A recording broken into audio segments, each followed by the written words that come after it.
La nostra azienda, che è nell'Odigiano, principalmente seleziona e stagiona formaggi italiani e formaggi dall'Europa. Poi noi anche produciamo parmigiano reggiano nelle colline di Parma con una produzione di parmigiano reggiano di montagna. Però la nostra azienda è principalmente conosciuta per il Gran Mix. Il Gran Mix è una gamma di formaggi grattugiati e, come dice il nome, sono dei mix, sono delle miscele. Quindi nel nostro marchio c'è scritta la nostra storia dal 1823, quindi il nostro DNA è quello di essere dei grandi conoscitori di formaggio. Gran Mix è stata l'idea di Giovanni Ferrari, che è il presidente della Ferrari, porta il suo nome, che da conoscitore ha pensato di creare una miscela.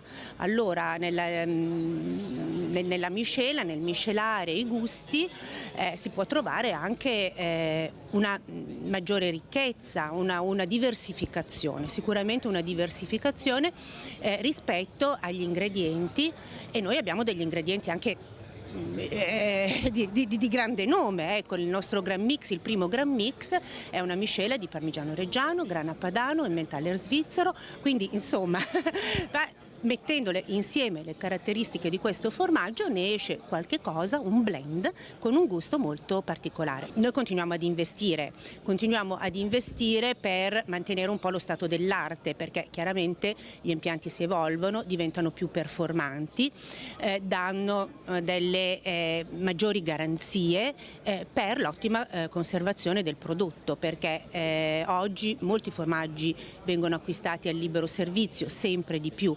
Quindi il confezionamento è veramente una fase molto qualificante per l'ottima conservazione delle qualità della materia prima.